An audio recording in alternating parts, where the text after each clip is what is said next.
Hello दोस्तों, कैसे हो। यदि आप भी 2025 के बोर्ड एग्जाम में एग्ज़ाम देने वाले हैं तो ये वीडियो आपके लिए वेरी इम्पोर्टेंट होने वाला है, क्योंकि इस वीडियो में हम क्लास 10th हिंदी का मॉडल पेपर करेंगे जो हमारे बोर्ड एग्जाम के लिए वेरी इम्पोर्टेंट है। और आपके बोर्ड एग्जाम में ये जो मॉडल पेपर मैं करा रहा हूँ सेम टू सेम इसी प्रकार से आपके बोर्ड एग्जाम में भी मॉडल पेपर मतलब पेपर आएंगे ही आएंगे। तो आइए अब हम पहले तो ये जान लेते हैं, इस पेपर के कुछ बारे में जान लेते हैं। तो ये जो आपको जो बोर्ड एग्जाम में जो पेपर मिलेगा वो उसका समय कितना रहेगा, तो उसका समय रहेगा 3 घंटे 15 मिनट। और वो कितने नंबर का रहेगा, तो 70 नंबर का रहेगा आपका बोर्ड एग्जाम का पेपर।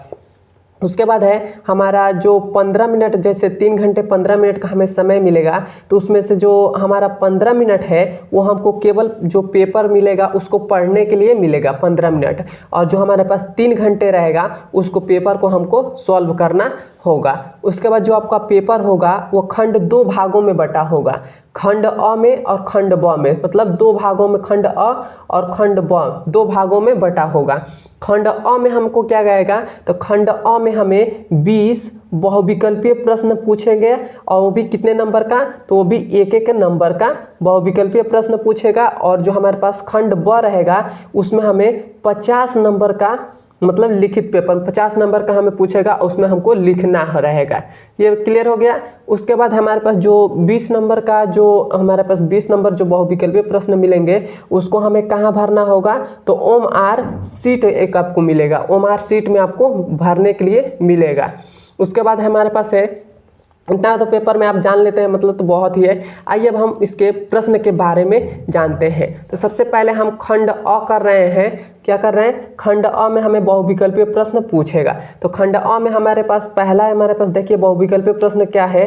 तो पहला हमारा बहुविकल्पीय प्रश्न है, बाबू गुलाब राय किस युग के लेखक हैं। हमें इसमें बताना है कि बाबू जो गुलाब राय है यह किस युग के क्या है, लेखक हैं। तो ये किस युग के लेखक हैं, तो ये हमारे पास द्विवेदी युग के लेखक हैं। तो हमारा राइट आंसर कौन सा हो जाएगा, द्विवेदी युग। उसके बाद हम दूसरा प्रश्न देखते हैं। तो दूसरा हमारा प्रश्न है, चिंतामणि किस विधि की रचना है। हमें क्या बताना है, हमें ये बताना है कि चिंतामणि जो है यह किस विधि की रचना है, यह हमें बताना है। तो चिंतामणि किस विधि की रचना है, तो निबंधकार के मतलब निबंध के रचना है। क्लियर है। उसके बाद हम देखते हैं तीसरा हमारे पास क्या है, कह रहा है गब्बन किसकी रचना है।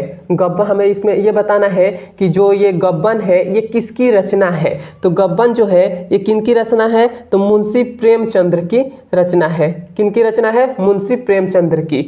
उसके बाद हमारे पास चौथा हमारा प्रश्न है, शुक्ल युग की समयाविधि है। मतलब हमें इसमें बताना है कि शुक्ल युग की समय विधि कब से मतलब कब तक है।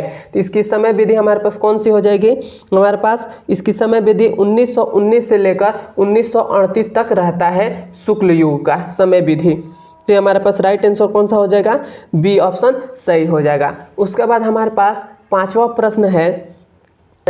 प्रश्न कह रहा है कि नीड की निर्माण फिर किस विधि की रचना है। हमें बताना है कि नीड की निर्माण जो है या किस विधि की रचना है, जीवनी आत्मकथा। तो ये किसकी रचना है, आत्मकथा की है। मतलब आपको मतलब ये मतलब नीड की निर्माण फिर किसकी रचना है, तो आत्मकथा की रचना है। उसके बाद हमारे पास देख लीजिए, यहाँ पर हमारे पास 6वां नंबर प्रश्न है, प्रिय प्रवास किस युग की रचना है। हमें बताना है कि प्रिय प्रवास किस युग की रचना है। तो ये इसमें 4 ऑप्शनल यहाँ पर दे दिया है, यहाँ पर आपको दिखाई दे रहा होगा। पहला ऑप्शनल है द्विवेदी युग, दूसरा द्विवेदी युग है, भारतेंदु युग है, प्रगतिवादी है युग और छायावादी युग है। इसमें हमें 4 ऑप्शनल है। तो चारों ऑप्शनल में से हमारा कौन सा ऑप्शनल सही हो जाएगा, तो ऑप्शनल नंबर ए सही हो जाएगा, द्विवेदी युग। क्योंकि प्रिय प्रवास किस युग की रचना है, तो प्रिय प्रवास किस युग की रचना है, द्विवेदी युग की रचना है। क्लियर है। उसके बाद हमारे पास 7वां प्रश्न है, मधुशाला किसकी रचना है। हमें बताना है कि मधुशाला जो है यह किसकी रचना है, तो हरिवंश राय बच्चन की रचना है। क्लियर है। उसके बाद हमारे पास 8वां प्रश्न है। 8वां प्रश्न हमारा कह रहा है कि भारत भारतीय किसकी रचना है, भारत भारतीय किसकी रचना है यह हमें बताना है। तो यह हमारे पास भारत भारतीय किसकी रचना है, तो यह मैथिली शरण गुप्त की रचना है। किनकी रचना है, मैथिली शरण गुप्त की रचना है। और उसके बाद देखिए, उसके बाद हमारे पास 9वां प्रश्न कह रहा है, 9वां प्रश्न आधुनिक काल कब से कब तक है।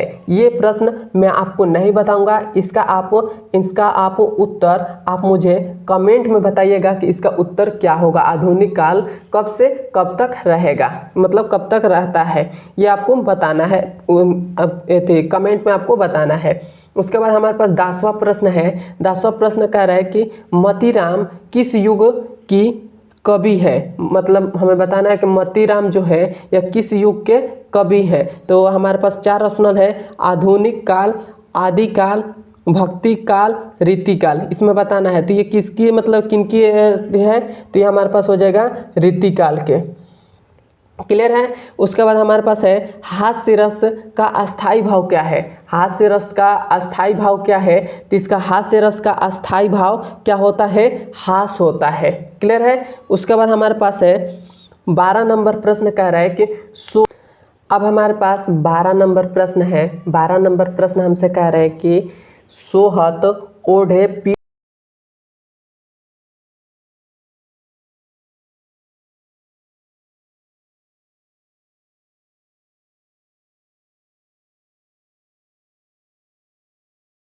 उपरोक्त पंक्ति में कौन सा अलंकार है, मतलब हमें इसमें बताना है कि इस पंक्ति में जो हमारे पास है इसमें कौन सा अलंकार है। तो इसमें कौन सा अलंकार हो जाएगा, उपमा अलंकार या रूपक अलंकार या उत्प्रेक्ष अलंकार या श्लेष अलंकार। तो इसमें कौन सा अलंकार हो जाएगा, तो उत्प्रेक्ष अलंकार हो जाएगा। क्लियर है। उसके बाद देख लीजिए हमारे पास 13 नंबर प्रश्न है। 13 नंबर प्रश्न है, कह रहा है कि रोला छंद में कुल कितने चरण होते हैं। हमें इसमें बताना है कि रोला छंद में कितने चरण होते हैं, 3, 2, 4, 5। तो इसमें हमारा कौन सा रोला छंद में कितने चरण होते हैं, तो इसमें 4 चरण होते हैं। तो राइट आंसर कौन सा हो जाएगा, सी सही हो जाएगा। क्लियर है। उसके बाद हमारे पास 14 नंबर प्रश्न है। 14 नंबर प्रश्न हमसे कह रहा है कि आकर्षण शब्द में किस उपसर्ग का उपयोग किया गया है, मतलब आकर्षण शब्द में किस शब्द का मतलब आकर्षण शब्द जो है ये इसमें किस का उपसर्ग का प्रयोग किया गया है। तो इसमें हमारे पास आ का हो जाएगा, क्या हो जाएगा, आ का, क्योंकि उपसर्ग में जो हमारे पास सबसे आगे जो रहता है उसी को हम ले लेते हैं। तो ये हमारे पास आगे क्या है, आ है, तो ये हमारे पास आ हो गया। उसके बाद हमारे पास देख लीजिए 15 नंबर हमारे पास प्रश्न है, कह रहा है कि रचना के आधार पर वाक्य के कितने भेद हैं, मतलब हमें बताना है कि रचना के आधार पर वाक्य के कितने भेद है, 2 है, 5 है, 6 है, 3 है। तो रचना के आधार पर वाक्य कितने भेद होते हैं, तो 3 भेद होते हैं। क्लियर है।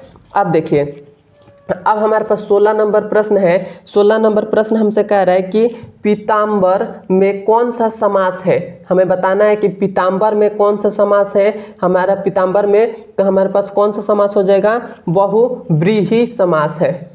क्या है, बहुव्रीहि समास है। उसके बाद हमारे पास 17 नंबर प्रश्न हमारा कह रहा है कि आंसू का तत्सम रूप है, मतलब हमें बताना है कि आंसू का तत्सम रूप है। तो यहाँ पे देख लेते हैं 4 ऑप्शनल में हमारा कौन सा ऑप्शनल सही होगा। तो आंसू में क्या है, तत्सम रूप कौन सा है, तो आंसू में तत्सम रूप क्या हो जाएगा,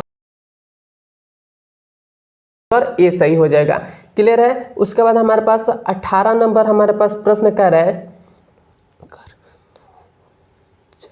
कर्तुवचय में किसकी प्रधानता होती है। पहला हमारे पास ए हमारे पास हो जाएगा, कर्ता की प्रधानता हो जाएगा। हमारे पास राइट आंसर कौन सा ऑप्शन सही हो जाएगा, राइट आंसर ए सही होगा, क्योंकि ए हमारे पास जो होता है इसमें कौन सा प्रधानता होती है, तो है। क्लियर है। उसके बाद हमारे पास 19 नंबर प्रश्न है, वचन एक विभक्ति है, इसमें कौन सा ऑप्शनल सही हो जाएगा, तो राइट आंसर सी सही हो जाएगा।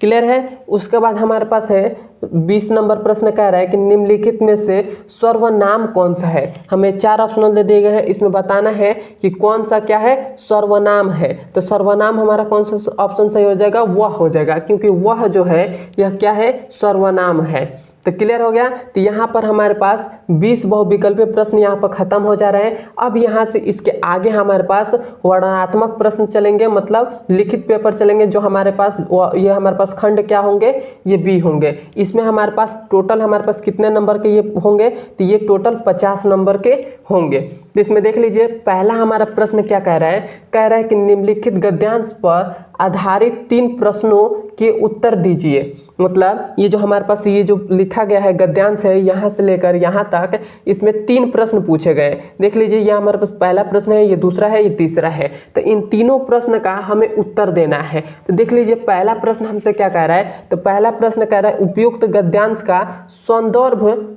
लिखिए।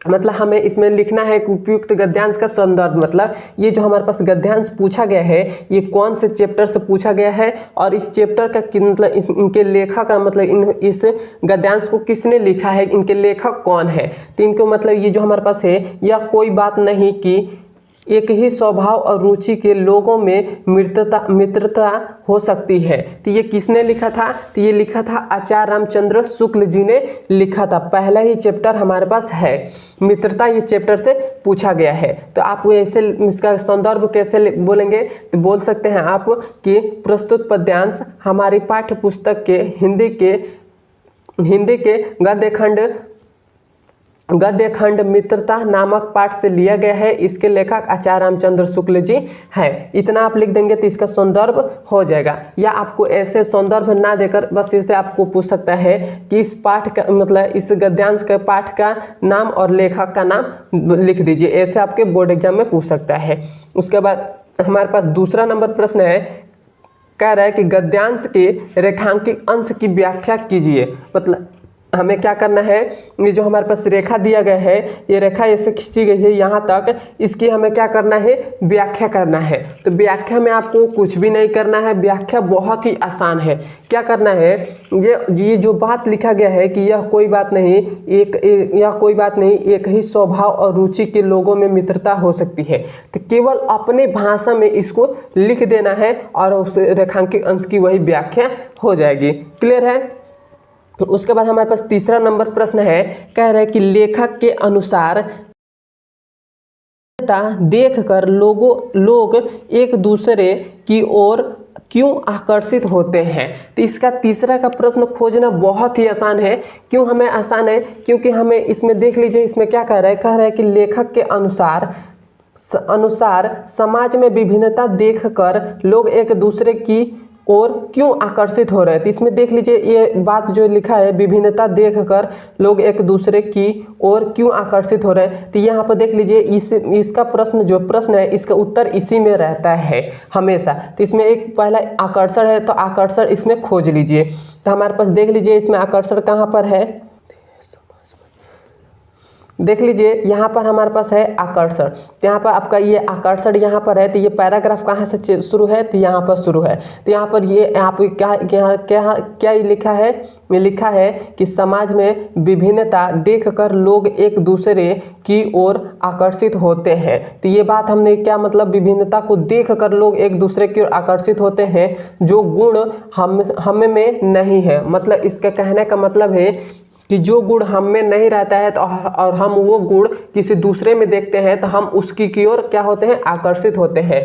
तो इसका तीसरे का आंसर कहाँ से कहाँ तक हो जाएगा, तो यहाँ से लेकर यहाँ तक हो जाएगा। मतलब हमेशा एक प्रश्न का इसी मतलब इस गद्यांश में या पद्यांश में या संस्कृत का गद्यांश हो, उसमें उसका आंसर हमेशा एक प्रश्न जो होगा उसका आंसर हमेशा इसमें रहता है। तो क्लियर है। या आपको ये गद्यांश नहीं आ रहा है तो आपको एक और गद्यांश मतलब इसमें पूछा गया है, अथवा देकर कहा है कि है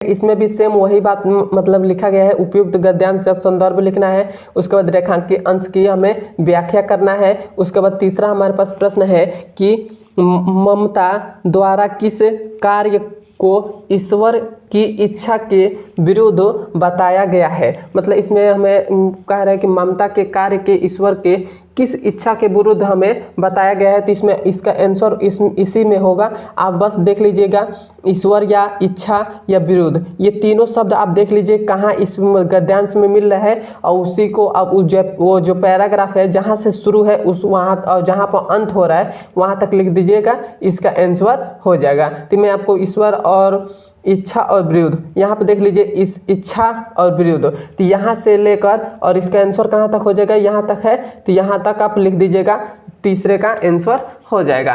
क्लियर है। अब देखिए, अब हमारे पास इसके आगे है, इसके आगे हमसे कह रहा है कि दिए गए पद्य पर आधारित 3 प्रश्न का उत्तर दीजिए। मतलब हमें 3 प्रश्न दिए गए हैं, ये मतलब ये पद्यांश है, ये 2 लाइन यहाँ पर है और 2 लाइन आगे भी है। तो इस पद्यांश का हमें क्या करना है, इसमें 3 प्रश्न होंगे, इन तीनों प्रश्न का हमें उत्तर देना है। तो ये हमें कह रहा है कि चरण कमल बंद हरिदाई जो कि कृपा पुंग गिरी लो है। मतलब और इसके आगे भी हमारे पास दिया गया है, यहाँ पर देख लीजिए, आगे हमारे पास अंधे को सब कुछ दर्शाई बहिरो सुनो गुंग पुनः बोले। ऐसे मतलब ये हमारे पास ये पद्यांश यहाँ तक दिए गए हैं। और इसमें हमें प्रश्न कहाँ पूछा गया है, प्रश्न हमसे पूछा है कि उपयुक्त पद्यांश का संदर्भ लिखिए। मतलब इसका पाठ का नाम और लेखक का नाम पूछ रहा है। उसके बाद हमें रेखांकित अंश की व्याख्या, ये जो रेखांकित अंश दिया गया है इसकी हमें व्याख्या करना है। उसके बाद है उपयुक्त पंक्तियों में कौन सा अलंकार है, मतलब ये जो पंक्ति है इसमें कौन सा अलंकार है ये हमें बताना है। क्लियर है। अब देखिए, और या यदि आपको ये पद्यांश नहीं आ रहा है तो एक अथवा कर एक और भी हमें पद्यांश दे दिए गए, अथवा में हमारे पास एक और पद्यांश दिए गए हैं। तो इसका भी सेम तो सेम, जिस प्रकार ये भी लिखना है उसी प्रकार इसमें भी 3 प्रश्न पूछे गए हैं। पद्यांश का संदर्भ इसमें भी लिखना है और रेखांकित अंश की व्याख्या, ये रेखा खींचा गई है इसकी हमें व्याख्या करना है। उसके बाद हमारे पास है इसके एक और प्रश्न पूछा गया है, तो इस प्रश्न का भी हमें उत्तर दे देना है। क्लियर है। उसके बाद हमारे पास तीसरा प्रश्न कह रहा है कि दिए गए संस्कृत गद्यांश में से किसी एक का संदर्भ सहित हिंदी में अनुवाद कीजिए। मतलब ये जो हमारे पास संस्कृत में क्या दिए गए हैं, ये हमारे पास 2 संस्कृत गद्यांश दिए गए हैं। इन दोनों गद्यांश में से किसी भी एक गद्यांश का आप क्या करना है, आपको हिंदी में अनुवाद करना है। तो आप हिंदी में आप अनुवाद कर सकते हैं।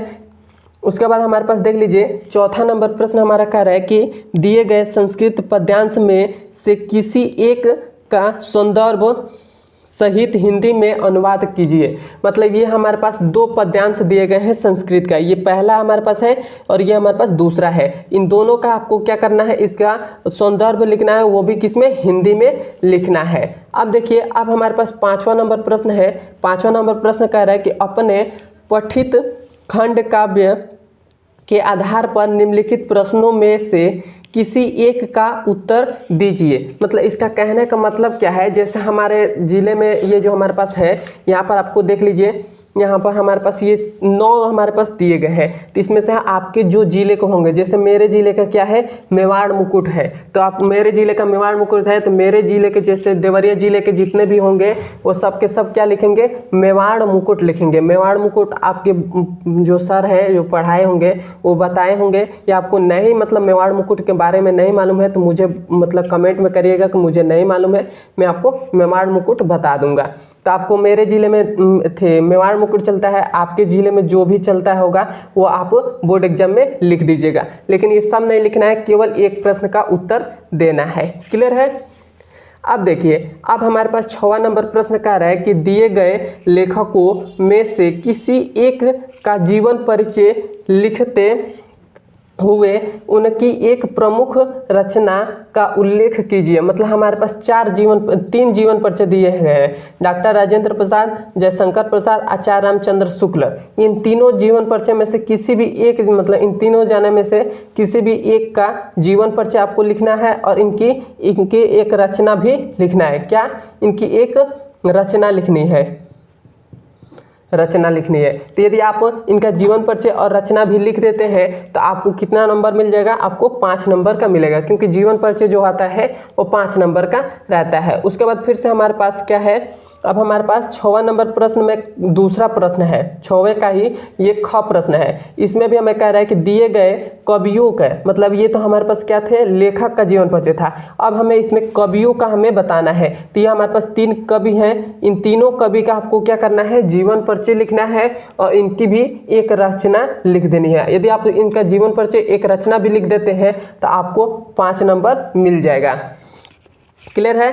अब देखिए, अब हमारे पास 7वां नंबर प्रश्न कह रहा है कि अब हमारे पास 7वां नंबर प्रश्न है। 7वां नंबर प्रश्न में इसमें हमें क्या कह रहा है कि एक श्लोक लिखिए। मतलब हमें क्या करना है, एक श्लोक लिखिए, इस प्रश्न पत्र में ना आया। मतलब हमें इसका 7वां प्रश्न हमसे कह रहा है कि एक आप श्लोक लिखिए जो इस प्रश्न पत्र में ना आया हो। जैसे हमारे पास अभी एक हमने यहाँ पर संस्कृत में जो हमारे पास था, जैसे मैं आपको दिखा दे रहा हूँ, ये जो हमारे पास संस्कृत में जो पद्यांश हमारे पास दिए गए हैं, ये 2 पद्यांश, ये पहला है और ये दूसरा है। तो ये दोनों क्या है, श्लोक है। ये क्या है, एक श्लोक है। और इन दोनों को छोड़कर आप कोई भी एक तीसरा श्लोक आप लिख देते हैं तो आपको कितना नंबर मिल जाएगा, तो आपको 2 नंबर कंफर्म हो जाएगा यदि आप लिख देते हैं तब। अब देखिए, अब हमारे पास 8वां नंबर प्रश्न है। देखिए 8वां नंबर हमारे पास प्रश्न कह रहा है कि निम्नलिखित में से किन्हीं 2 प्रश्नों का उत्तर दीजिए। मतलब हमें इनमें से यहाँ पर एक प्रश्न दिए गए हैं, इसके आगे भी और प्रश्न यहाँ पर है। यहाँ पर हमारे पास 3 और प्रश्न है, मतलब 4 प्रश्न है। इन चारों में से हमें क्या करना है, किसी भी एक प्रश्न, एक नहीं, हाँ, किन्हीं भी 2 प्रश्नों का, देखिए यहाँ पर कह रहा है कि किन्हीं भी 2 प्रश्नों का उत्तर दीजिए। यहाँ पर 2 प्रश्नों का उत्तर देना है। तो हमारे पास 4 प्रश्न पूछे गए हैं, इन चारों प्रश्नों में से हमें 2 प्रश्नों का उत्तर दे देना है। उसके बाद हमारे पास 9वां नंबर हमारे पास प्रश्न कह रहा है कि निम्नलिखित में से किसी एक विषय पर निबंध लिखिए। मतलब हमें क्या करना है, हमारे पास 4 निबंध हमारे पास दिए गए हैं। इन चारों निबंधों में से हमें क्या करना है, एक निबंध पर हमें, मतलब इन चारों में से एक किसी पर भी एक निबंध लिख देना है। और जो आप निबंध लिख देंगे तो ये आपका 7 नंबर आपको मिलेगा। क्लियर है। अब देखिए, अब हमारे पास 10वां नंबर प्रश्न कह रहा है कि अपने विषय रुचियों के उल्लेख करते हुए अपने मित्र को एक पत्र लिखिए। मतलब आपको क्या करना है, आपको एक पत्र लिखना है, इस मतलब अपने मित्र के पास। या आप अपने पत्र नहीं लिख सकते हैं तो आप ये लिख सकते हैं कि उत्तर मध्य रेलवे को एक शिकायत पत्र लिखिए जिसमें टिकट निरीक्षक द्वारा किए गए उद्धृत